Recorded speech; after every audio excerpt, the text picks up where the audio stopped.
देखो गाइस, आज का टॉपिक है हमारा एरिया रिलेटेड टू सर्कल। तो आज हम जानेंगे कि एरिया रिलेटेड टू सर्कल मतलब कि सर्कल से रिलेटेड एरिया को कैसे सॉल्व करते हैं और कैसे उसको शॉर्ट आउट करते हैं। सबसे पहले बात करते हैं सर्कल की, कि सर्कल क्या होता है, सर्कल में क्या क्या पार्ट्स होते हैं और सर्कल के किसके क्या क्या फॉर्मूले होते हैं। मान लो ये हमारे पास एक सर्कल है,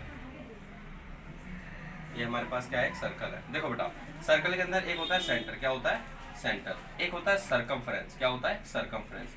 और एक होता है हमारा रेडियस, यानी कि एक तो होता है सेंटर, एक होता है हमारा सरकमफ्रेंस,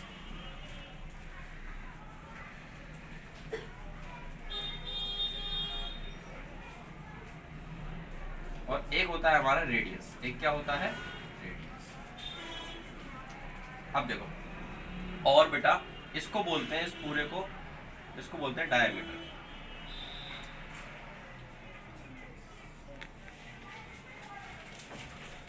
इसको क्या बोलते हैं, डायमीटर। अब देखो, सर्कल के अंदर हमारे पास दो तरह की प्रॉब्लम आती है। एक होता है इसका सरकमफ्रेंस निकालने का, सरकमफ्रेंस ऑफ सर्कल, जिसका फॉर्मूला होता है 2 पाई आर। और एक होता है हमारे पास एरिया ऑफ सर्कल, जिसका फॉर्मूला होता है पाई आर स्क्वायर। हमारे पास ये दो फॉर्मूले इससे रिलेटेड बहुत ही ज्यादा इंपॉर्टेंट है। अब एक और चीज, इसको बोलते हैं डायमीटर। क्या बोलते हैं इसको, diameter. And it is denoted by d and radius denoted by are.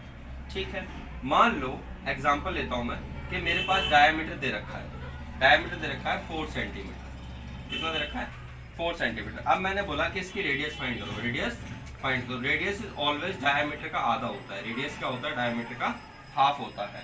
तो इसका मतलब इससे हमारी रेडियस कितनी हो गई, 4/2। तो रेडियस कितनी हो गई, 2 सेंटीमीटर। यहाँ तक बात समझ में आई, आगे देखते हैं।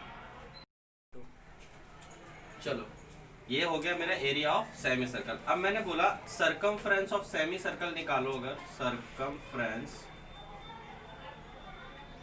ऑफ सेमी सर्कल की बात करता हूं मैं, जैसे मुझे पता है कि पूरा सेमी सर्कल का सरकमफ्रेंस होता है 2 पाई आर। अब आधे की बात कर रहा हूं तो डिवाइड बाय 2, तो 2 से 2 कट गया, तो यहाँ पे क्या आ जाएगा, पाई आर ओनली। तो इसका मतलब जब मैं सेमी सर्कल की बात करूंगा तो उस केस में मेरे पास एरिया और सरकमफ्रेंस क्या आ जाएगा, एरिया आ जाएगा मेरे पास पाई आर स्क्वायर बाय 2 और सरकमफ्रेंस आ जाएगा मेरे पास पाई आर। ठीक है, अब मैं बात करता हूं, मान लो मेरे पास एक सर्कल है। इस सर्कल को मैंने 4 क्वाड्रेंट में बांट दिया। किस में बांट दिया, 4 क्वाड्रेंट में बांट दिया। अब जब इसको मैंने 4 क्वाड्रेंट में बांट दिया और मैंने बोला कि इसका एरिया फाइंड करो, किसका एरिया फाइंड करो, इसका एरिया फाइंड करो। इसमें से यानी कि एक क्वाड्रेंट का एरिया फाइंड करो, यानी कि find the area of 1 quadrant, 1 quadrant. जब भी बेटा एरिया फाइंड करना होता है एक क्वाड्रेंट का, मुझे पता है कि एरिया ऑफ सर्कल क्या होता है, एरिया ऑफ सर्कल होता है पाई आर स्क्वायर। अब देखो मैं क्या कह रहा हूं कि अगर एरिया ऑफ सर्कल मुझे पता है क्या होता है, पाई आर स्क्वायर होता है। एरिया ऑफ सर्कल क्या होता है, पाई आर स्क्वायर होता है। अब मैंने इसी सर्कल को, यानी कि जो मेरे पास ये सर्कल है, अगर इसको मैंने 4 पार्ट में डिवाइड कर दिया या फिर 4 इक्वल क्वाड्रेंट में बांट दिया, तो उस केस में मेरा एक क्वाड्रेंट का एरिया कितना होगा। जब मैंने इस एरिया को कितने में बांटा है, 4 में, तो इसका मतलब इससे डिवाइड कितना हो जाएगा, 4। यानी कि एरिया ऑफ सर्कल क्वाड्रेंट में देखेंगे, इंडिविजुअल क्वाड्रेंट में कितना हो जाएगा, पाई आर स्क्वायर बाय 4 हो जाएगा। ठीक है, अब हम आगे बात करते हैं कि आगे और इसकी क्या क्या प्रॉपर्टीज हो सकती हैं सर्कल की। देखो बेटा, अब हम बात करेंगे कि area enclose by 2 concentric circle. अब बात करते हैं सबसे पहले कि कॉन्सेंट्रिक सर्कल क्या होता है। कॉन्सेंट्रिक सर्कल का मतलब होता है सर्कल के अंदर सर्कल। मान लो मेरे पास एक ये सर्कल है, ठीक है, और इसके बाहर इसके अंदर में एक और सर्कल है।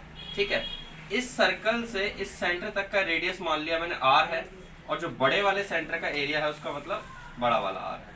कितना है, बड़ा वाला आर। मैंने क्या बोला कि area enclose by 2 concentric circle, मतलब कि एक सर्कल के अंदर दूसरा सर्कल, तो उसके बीच में जो एरिया एनक्लोज हो रहा है उसको हम कैसे फाइंड करेंगे।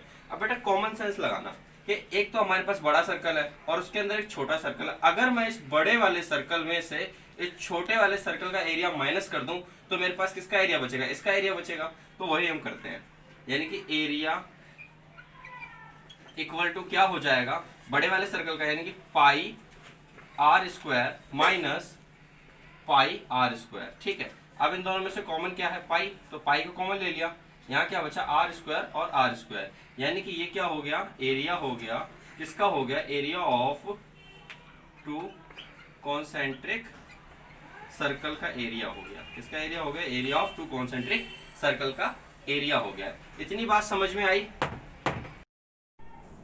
अब हम बात करते हैं, हमारे पास सर्कल दो तरह से टच हो सकता है, या फिर एक इंटरनली टच होगा या फिर एक एक्सटर्नली टच होगा।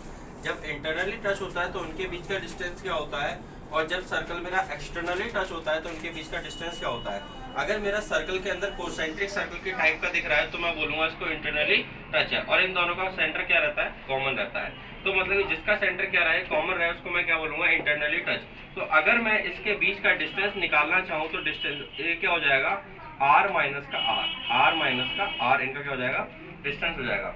और जब मैं बोलता हूँ कि मेरा सर्कल क्या है, एक्सटर्नली टच है, एक्सटर्नली टच का मतलब है कि एक का सर्कमफ्रेंस दूसरे के सर्कमफ्रेंस को टच कर रहा है। क्या कर रहा है, टच कर रहा है। तो इसका मतलब जब मैं इनको निकालना चाहूँ तो इनके बीच का डिस्टेंस कितना हो जाएगा, r1 प्लस का r2 हो जाएगा। कितना डिस्टेंस हो जाएगा, r1 प्लस का r2 हो जाएगा।